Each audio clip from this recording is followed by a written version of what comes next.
ईश्वर का मतलब क्या होता है? शिव महापुराण की कथा को आज अपन प्रारंभ कर रहे हैं। ऑनलाइन अपने अपने घर में बैठकर आप श्रवण कर रहे हैं। फेसबुक, यूट्यूब पर सुन रहे हैं, आस्था चैनल पर सुन रहे हैं। जो इस कुबेरेश्वर बाबा के धाम पर आए हैं वो धाम पर सुन रहे हैं। ईश्वर का मतलब क्या?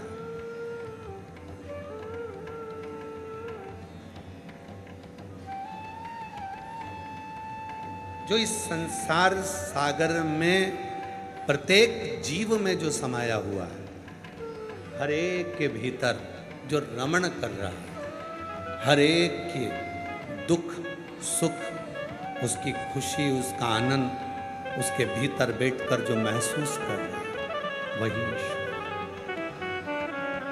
वही ईश्वर।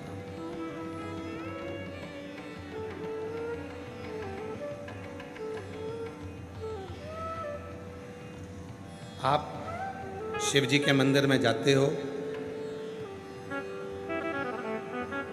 भगवान ने जो आपको जीवन दिया है, शरीर दिया है, 3.5 करोड़ रोम छिद्र दिए हैं, 21,500 जो श्वास हमारे जीवन की जो चल रही है, जो परमात्मा ने प्रदान किया है, उसको सही जगह पर प्रयोग करो।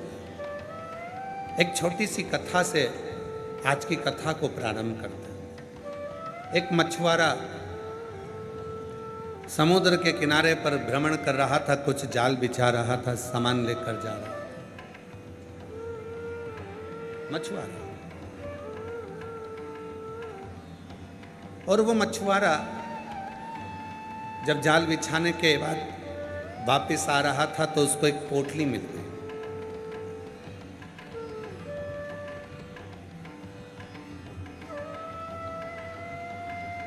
उस पोटली में थोड़े से पत्थर थे। उस मछुआरे को लगा कि पोटली में पत्थर है। समुद्र के किनारे पर मछुआरा बैठ जाता है, पत्थर निकाल निकाल कर एक एक कर कर समुद्र में फेंकता जाता है। पत्थर निकाल निकाल कर समुद्र में फेंक रहा है। फेंकते फेंकते पूरे पत्थर उस पोटली के समाप्त हो गए। आखिरी पत्थर उस मछुआरे के हाथ में था, उसको फेंकने ही वाला था। इतनी देर में वो पत्थर उसने देख लिया और देखकर विचार करा कि ये तो बहुत चमकता हुआ लग रहा है। जो उस पत्थर को हाथ में लिया, देखा तो उसने जाना कि ये पत्थर नहीं है, ये तो कोहिनूर हीरा है। ये पत्थर नहीं है, ये हीरा है। और इस मुझे क्या मालूम था कि मैंने इतने सारे हीरे समुद्र में फेंक दिए और केवल मेरे हाथ में एक हीरा आया है। और उसने उस हीरे को रखा, जाकर ज्वेलरी से, जौहरी से जाकर पूछा कि इस हीरे की कीमत कितनी है, तो कहा इस हीरे की कीमत तो करोड़ों में है। हम 5 करोड़ में ये हीरा लेने को तैयार। जौहरी ने हीरे की कीमत लगा। उसकी बुद्धि मन में सोचा कि मैंने सारे हीरे समुद्र में पटक दिए, केवल एक हीरा मेरे भाग्य में आया और उस हीरे को मैं संभाल लेता हूँ। बस यही हमारा और आपका जीवन है। बचपन गया, जवानी गई, अधेड़ी गई, बुढ़ापे रूपी हीरे को पकड़ कर बैठे तो भी शिव के भजन कर कर पार उतर सकते हैं। उसके पास एक हीरा है, और वो एक हीरा कोई साधारण सा हीरा नहीं है, वो शिव की भक्ति का हीरा जो आपकी जिंदगी को संवार सकता।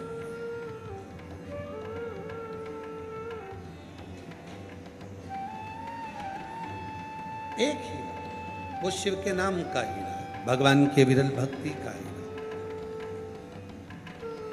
कभी आप लोग विचार करिएगा, 3 चीजें शिव महापुराण कथा में बताई गई है और जिंदगी में अगर जिसने उतार ली उसका जीवन सार्थक हो गया। पहले नंबर पर है शिव को चढ़ाने के लिए 1 लोटा, जम के बोलो 1 लोटा।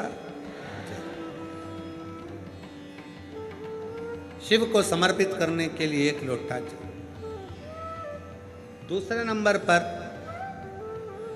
रोग को मिटाने के लिए शंकर पर चढ़ा हुआ जल, शिव पे चढ़ा हुआ जल का आचमन कायिक, वाचिक और मानसिक 3 तापों को समाप्त कर देते।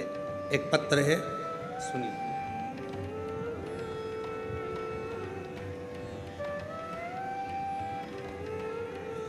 एक पत्र है। शिव का चढ़ा हुआ जल, पहले नंबर 3 चीजें हैं। पहले नंबर पर है 1 लोटा जल, दूसरे नंबर पर है शिव पर चढ़ा हुआ रोग निवारण के लिए शंकर का चढ़ा हुआ जल। एक पत्र है। मेरा नाम संगीता बाथम, पति विजय बाथम। मैं उत्तर प्रदेश के उरई की हूँ। मेरा मोबाइल नंबर ये है। कहीं बैठी हैं? कहीं बैठी हो तो हाथ हिला। आप ही हैं? बच्चा आया है साथ में? हाँ, ले आओ, ले आओ, आ जाओ, आ जाइए। मेरा नाम संगीता बाथम, पति का नाम विजय बाथम। मैं उत्तर प्रदेश उरई की रहने वाली हूँ। 1 लोटे जल का क्या वर्णन करूँ। मेरा 14 साल का गुरुजी बेटा है जो दिमाग से भी विकलांग है। 14 साल से वो चला नहीं है। उसका हाथ, पाँव, शरीर काम नहीं करता था। पलंग पर पड़ा रहता था। 14 साल से वो पलंग से नहीं उठा था। गुरुदेव, उसका दिमाग भी काम नहीं करता, वो चलता भी नहीं था, हाथ पैर काम नहीं करता, जो भी करता पलंग पर पड़े पड़े ही करता। गुरुजी, किसी के कहने पर हमने बेटे को शिव पर चढ़े हुए जल को पिलाना प्रारंभ करा और बाबा की ऐसी कृपा हुई, आज मेरा बेटा चलकर कुबेरेश्वर धाम की भूमि पर आया। मैं बाबा को नमन करती हूँ। उसका दिमाग काम नहीं करता, बोलता कम, समझता कम, पर भले उसका विवेक, उसका मुख काम कम करे पर शरीर तो उठे। पलंग पे से 14 साल तक नहीं उठा।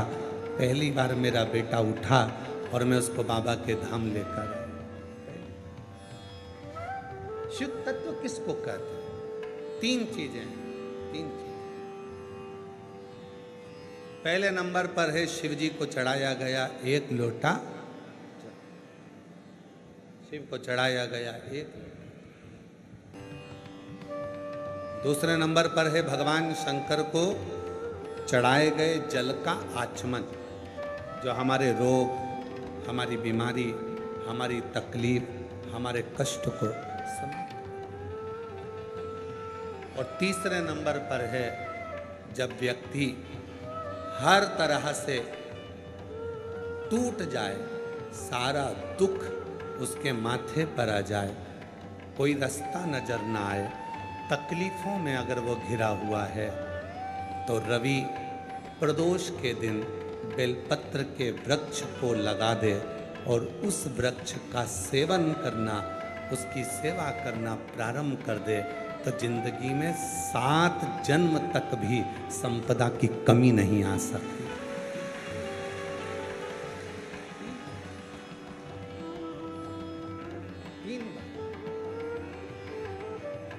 कौन कौन सी चीज है? जम के बोलो। पहले नंबर पर, आवाज नहीं आई, जम के बोलो, 1 लोटा जल। दूसरे नंबर पर शिव पर चढ़े हुए जल का, उस जल को पी।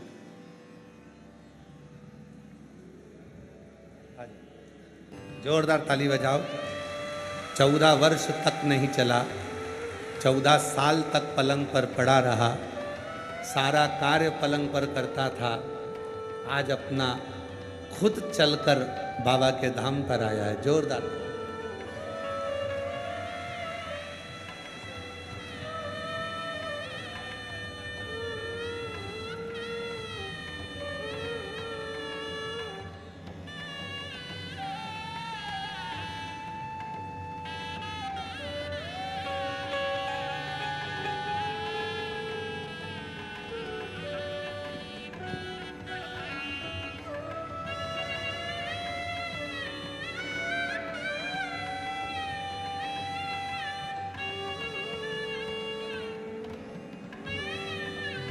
जोरदार ताली बजाएं। जो 14 वर्ष से ना उठा हो और 14 साल के बाद चलकर आया हो, उसके हृदय की खुशी कितनी होगी, जरा विचार करिए। और जो जैसी भावना लाया वो वैसा ही फल पाया, नहीं खाली उसे लौटाया, वो मन ही मन है विषाया, और कर दिया माला माल काशी वाले ने, लुटा दिया भंडार काशी वाले ने। शिव कथा कहती है 3 चीजें हैं।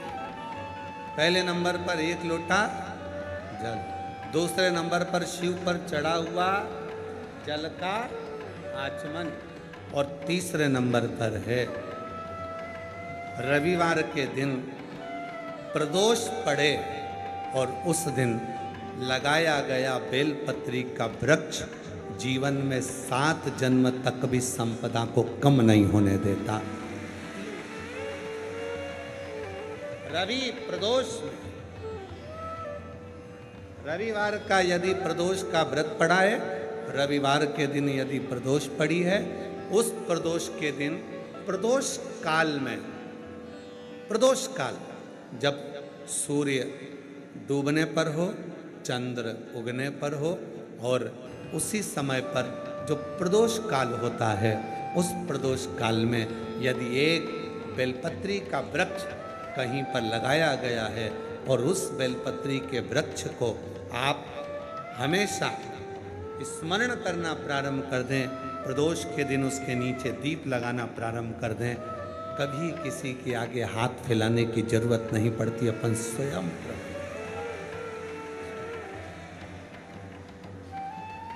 रवि प्रदोष, धूम प्रदोष, ये 2 प्रदोष ऐसे हैं, एक भौम प्रदोष भी ऐसा ही।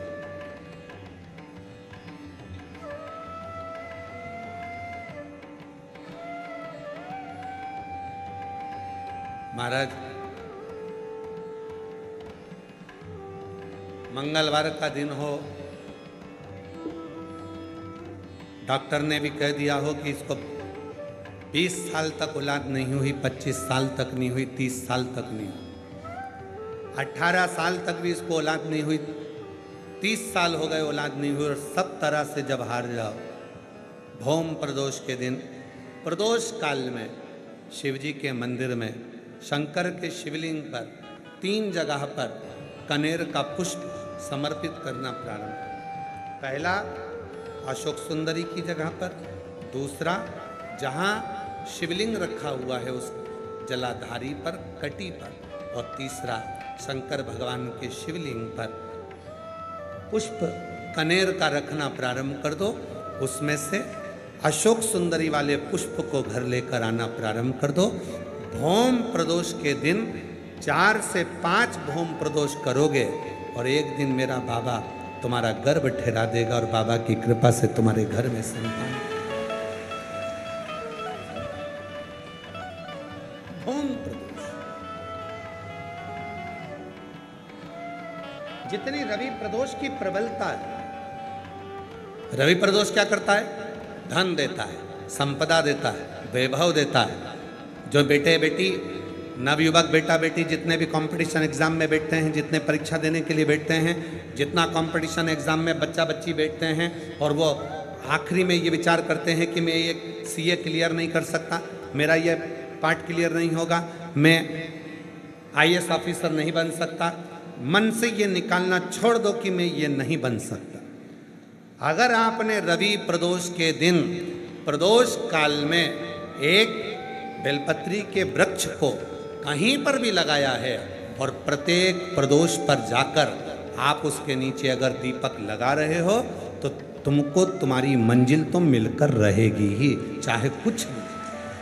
रवि प्रदोष की इतनी महत्वता है।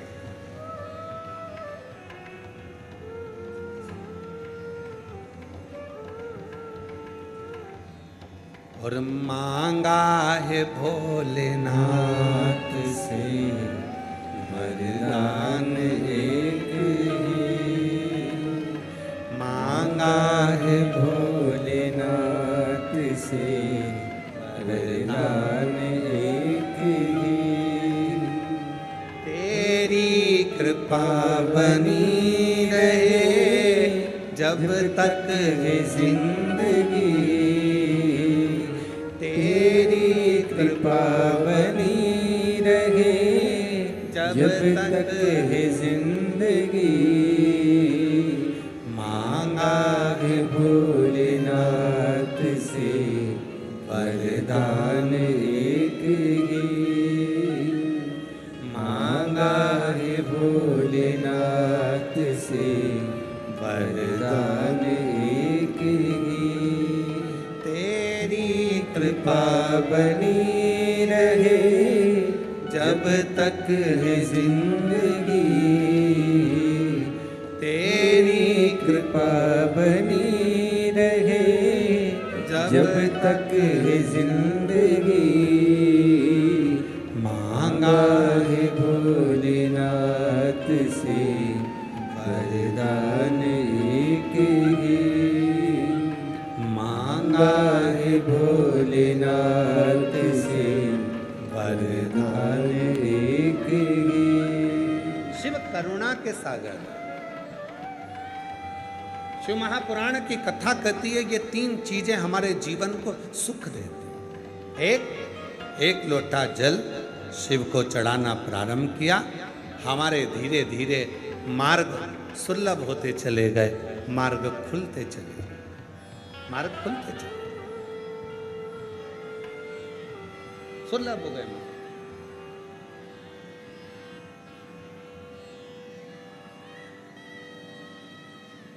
दूसरे नंबर का, शिव पर चढ़ा हुआ जल जब शरीर में रोग आ गया, बीमारी आ गई, कष्ट आ गया, मिटेगा कैसे? डॉक्टर का इलाज करवाओ, क्योंकि डॉक्टर शिव का एक रूप होते हैं। डॉक्टर जांच करने का बोले जांच करवाओ, क्योंकि डॉक्टर शंकर का एक रूप। डॉक्टर जैसा बोले वैसा करो, पर साथ में एक लोटा जल चढ़ाकर उसका आचमन करना प्रारंभ कर दो।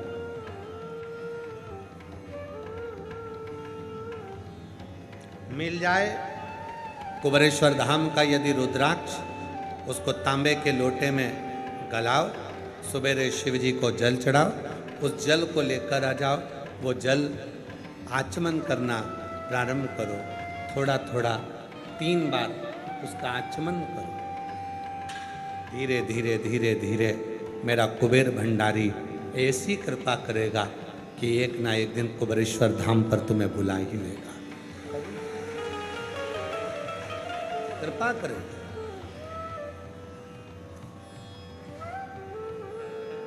मछुआरे ने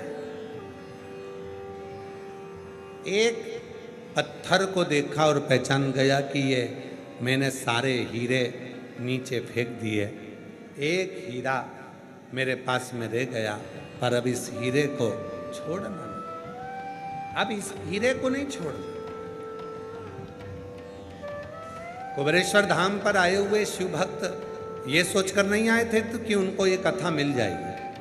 बोलो बोलो ईमानदारी से, आए थे क्या सोच के कि आपको शिव पुराण की कथा यहाँ मिल जाएगी? दुनिया के लोग कहाँ कहाँ जाते हैं कथा श्रवण करने के लिए, फिर वहाँ जाकर लोगों का मुंह झूठा कराते हैं। आप लोगों को तो ये कुबेरेश्वर धाम पर कथा भी मिल गई, और कई कई ऐसे भी हैं उन्होंने मौका में चौका भी लगा दिया कि कहीं पानी की बोतल बांट दी, कहीं बिस्कुट बांट दिया, कहीं टॉफ़ी बांट दी कि आप कहाँ जाकर बांटेंगे, यहीं पर कथा भी हो रही है और बाबा का भजन।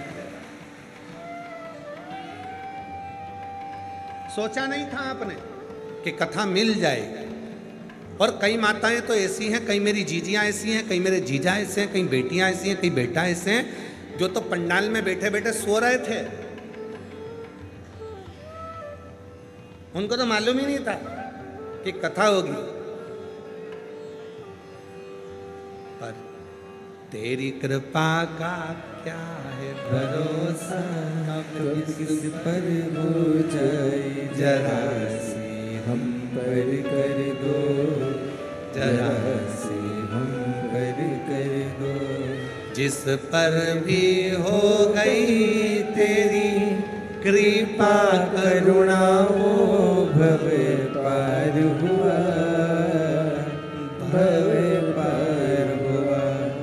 पापी हो चाहे जितना उसका भी बाबा उद्धार हुआ, उद्धार हुआ।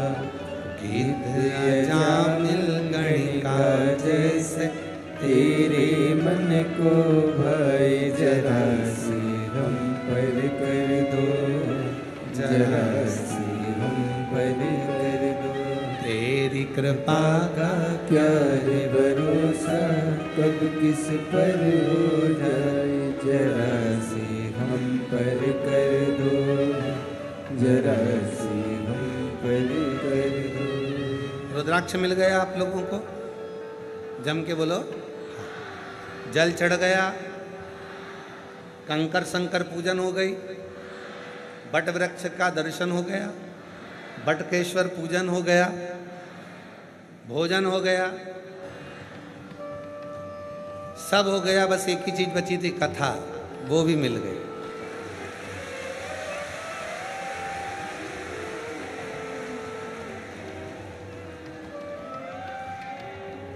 और तैयारी कर लेना,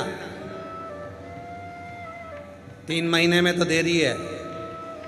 विश्वास के साथ कहते हैं, सुनकर जा रहे हो, भले एक दिन की सुनकर जा रहे हो, तैयारी करना।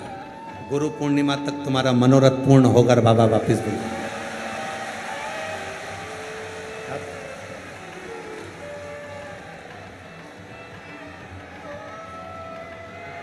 यहां से जाओ तो बैग में खाली नहीं करना अपने को, अपन बोल के जाना, बाबा सुना है कुबरेश्वर धाम पर बैठकर कथा सुनी जाती है, कंकर शंकर पूजन करी जाती है, रुद्राक्ष लिया जाता है, बड़ के पेड़ का दर्शन किया जाता है, जल चढ़ाया जाता है और कथा का लाभ मिलता है। बैग खोला नहीं जाता, बाबा वापिस बुला लेता है। मुझे भी तैयारी रहो। शिव कथा कर रही है, भगवान शंकर का पवित्र चरित्र कर रही है।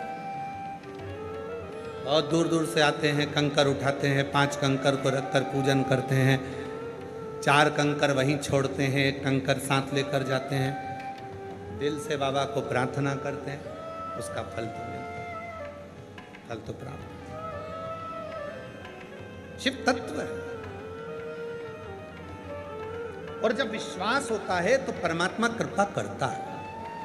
एक छत्तीसगढ़ का एक स्थान है, अच्छा पवित्र स्थान है, छत्तीसगढ़ का तीर्थ है शिवरी नारायण। जो छत्तीसगढ़ वाले होंगे वो जानते होंगे। कोई है छत्तीसगढ़ का यहाँ पर? हाथ उठाओ जरा छत्तीसगढ़ वालों। अच्छा है, बहुत सारे हो, रखो रखो रखो। छत्तीसगढ़ में एक स्थान है शिवरी नारायण।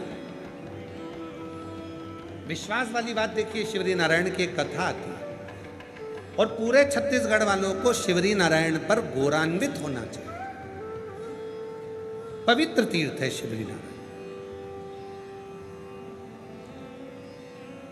बहुत सालों पहले हम भी गए हैं वहां।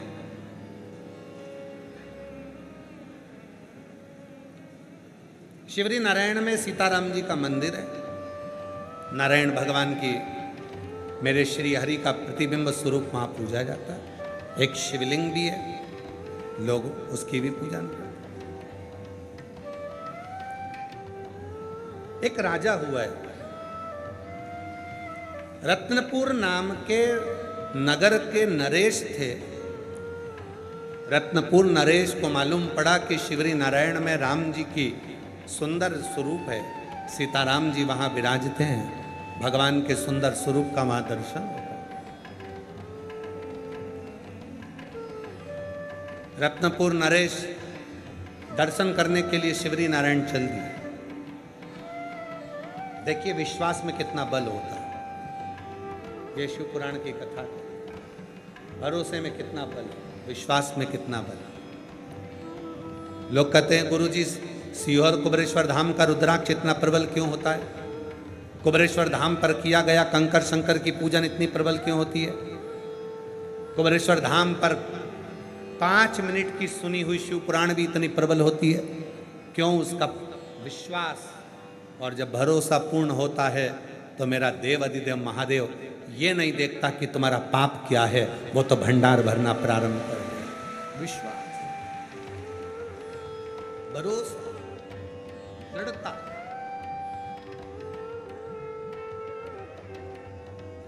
रत्नपुर नरेश को मालूम पड़ा कि शिवरी नारायण में भगवान सीताराम जी विराजमान। भगवान सीताराम जी शिवरी नारायण में विराजमान। रत्नपुर नरेश शिवरी नारायण चले। छत्तीसगढ़ का बड़ा सुंदर तीर्थ है शिवरी नारायण। और रत्नपुर नरेश चले, सीताराम सीताराम सीताराम करते करते करते करते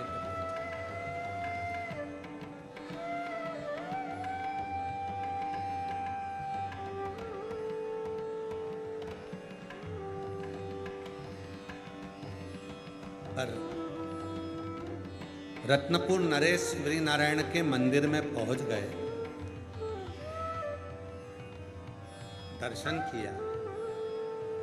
अब इतना बड़ा राजा आया है, रत्नपुर नरेश आया है, तो ब्राह्मण क्या करेगा, पंडित क्या करेगा कि भगवान का पुष्प उसको दे, भगवान का पुष्प दे। जब बहुत कोई वीआईपी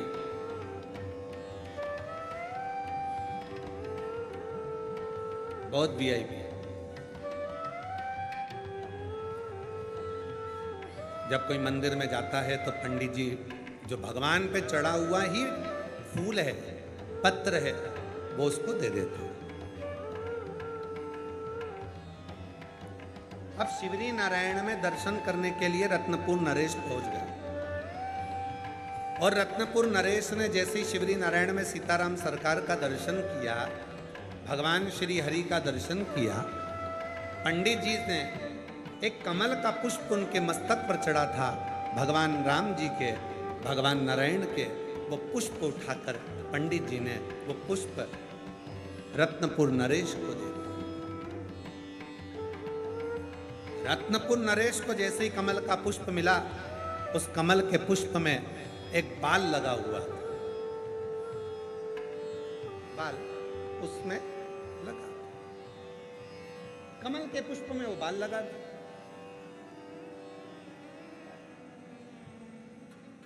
राजा को गुस्सा आ गया। शिव पुराण कहती है किसी तीर्थ में जाना, मंदिर में जाना, तो वहां की बुराइयां नहीं निकालनी, बुराइयां नहीं।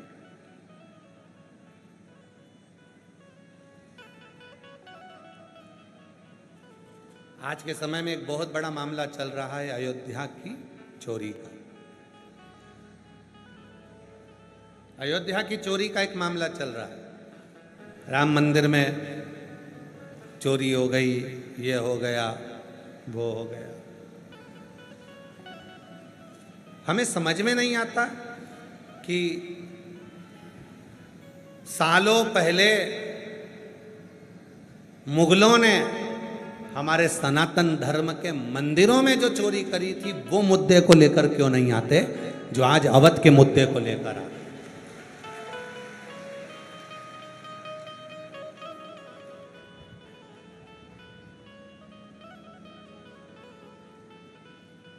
ए भाई, होई सोई जो राम रची राखा। राम जी को जिससे जितनी सेवा कराना होगी उतनी सेवा वो उससे कराएगा, अपने पास सेवा देगा, और जब वो राम जी की कृपा होगी तो रखेगा, नहीं तो राम जी कुछ ऐसी लीला करते हैं कि व्यक्ति को अपने पास से दूर कर देते हैं। उसमें किसी का दोष नहीं है, उसमें एक ही चीज है, होई सोई जो राम रची। राम जी ने जो सोच लिया वो कर।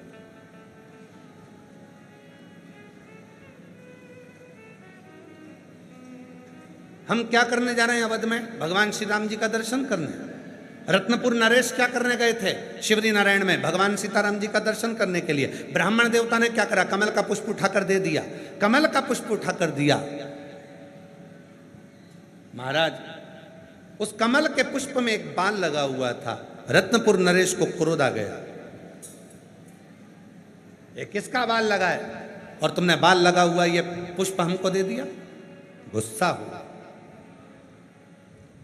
शिव पुराण कहती है अच्छाई अगर हम अपने घर में भी देखेंगे तो हमारे घर ही तीर्थ हो जाए। एक लाइन बहुत पहले हम गुनगुनाया करते थे, शायद आप लोगों के स्मरण में है कि नहीं पता नहीं। पहले हम कहते थे वो,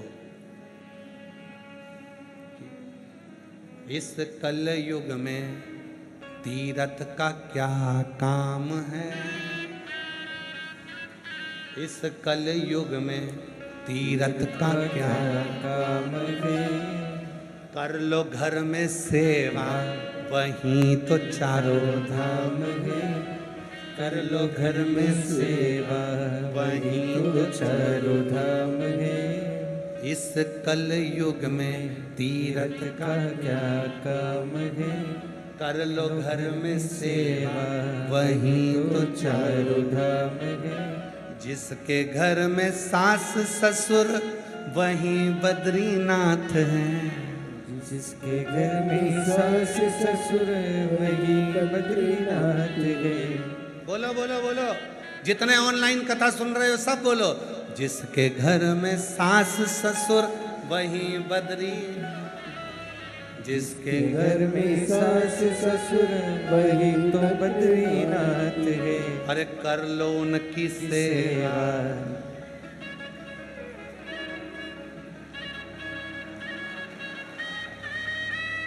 अरे कर लो उनकी सेवा वही तो चारों धाम है, कर लो उनकी सेवा वही तो चारों धाम है।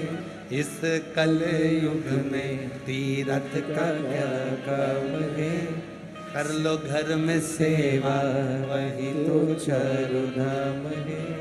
जिनके घर में जेठ जेठानी वही द्वारिका नाथ हैं, जिनके घर में जेठ जेठानी वही द्वारिका धाम है। अरे कर लो इनकी सेवा वही तो चारों धाम है, कर लो इनकी सेवा वही तो चारों धाम है। इस कल युग में तीर्थ का क्या काम है, कर लो घर में सेवा वही तो चारों धाम है। जिनके घर में देवर देवरानी वही रामनाथ हैं, रामेश्वर उसी के घर में। जिनके घर में देवर देवरानी वही रामेश्वर नाथ हैं, कर लो इनकी सेवा वही तो चारों धाम है, कर लो इनकी सेवा वही तो चारों धाम है। इस कल युग में तीर्थ का क्या काम है। और चौथी बात याद रखना मेरी जीजियों तुम्हारे लिए, जिसके घर में पति देव